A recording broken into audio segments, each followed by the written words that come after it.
Morning, everyone. Hope you're having a lovely Tuesday on this very blustery day.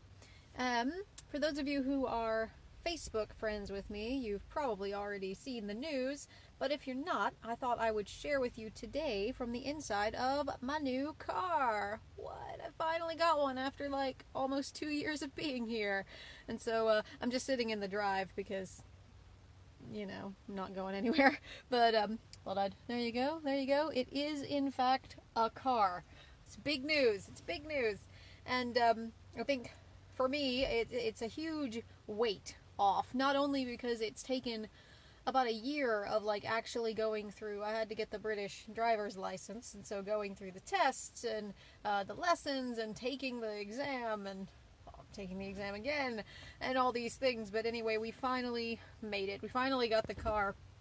And I think the main thing that it gives me is this sense of not just independence, but this sense of security. It's this knowledge that, I have the ability to go somewhere if I need to go somewhere at the last minute.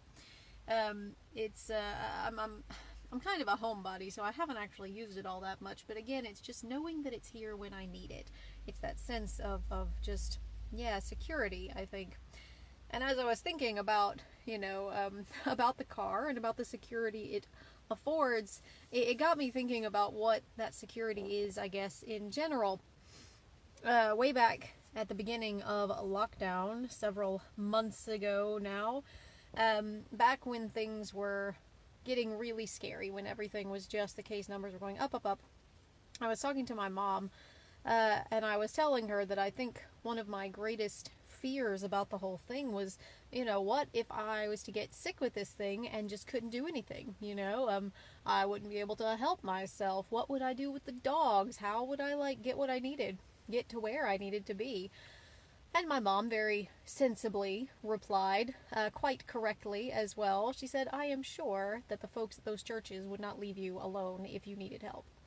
And, of course, that's true. And I've seen that again and again over the past nearly 2 years of being here. The folks at the churches in this circuit, all of them really, have been amazing, just amazingly helpful. I mean, just, not only in giving me lifts everywhere, and I mean everywhere, from way up in the middle of nowhere to pick up Echo a year ago, to up and down to Durham when the buses have been a mess and I've needed to be somewhere, to last minute visits to the doctor, to cafes and restaurants for a meal out, to weekly church events in and out. People have been amazing at just offering and sometimes insisting on helping me out to get somewhere. And that security, that help that people have given has been through more than just rides, places. People have been helpful in so many ways. I think, for example, when I have been sick, when I've had migraines, folks have offered to take on elements of services or meetings entirely for me. People have come to walk the dogs for me when I've been unable to do so.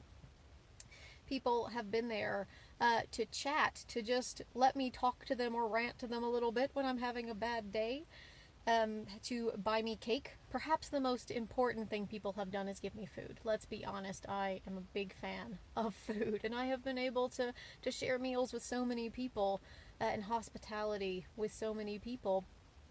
And I suppose, when I think of it, though the car offers independence, the security that I've been craving that comes from having it has really been there all along, through the community that is the church, through these wonderful people, you wonderful people who have been there for me this entire time, even from before I got here, with helping to set up the manse and get everything ready that I would need, that the dogs would need to be here.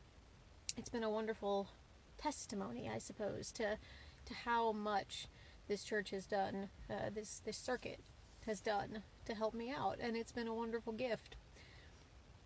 This week we're starting to slowly, in different places, look at what it means to reopen the church for services, for outside events, for various things. We're just starting to really look at what that looks like. And as we do so, it's a wonderful thing, of course, to be back together and to think of being back together, to being able to host other people safely and with all of the guidelines, of course. And of course, it's a testimony to, that virus finally receding, at least for now.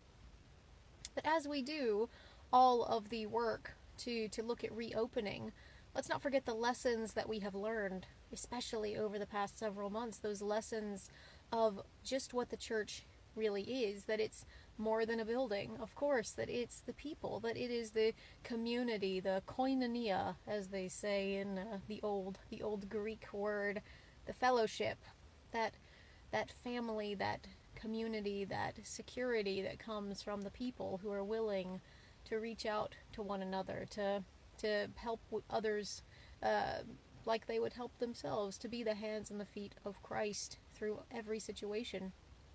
I'd imagine that, like me, you've all seen that at some point, whether it's been over the past several months as you've found yourselves maybe needing a little extra support because you're stuck. You've been stuck inside in ways you weren't expecting ever to be stuck inside. Or maybe you've been offering more of that support to those around you, to your family, to your friends, to those who haven't been able to do as much. I think we've all seen that community over the past several months in ways we perhaps never anticipated in such a large scale. And so as we think of opening up the church buildings, as we continue to look at what that means and what that looks like and how that'll work, let's not forget that the church is found both inside and outside of the church building, that we can be the presence of Christ to one another in so many different ways, and that is a wonderful thing. And that let's continue to remember that we've all been recipients of God's love through other people, both in the past several months and throughout our lives. And perhaps this coming week, let's find ways to maybe extend that gift of God's love to other people, both near us and far away, those we know and those we maybe don't know so well.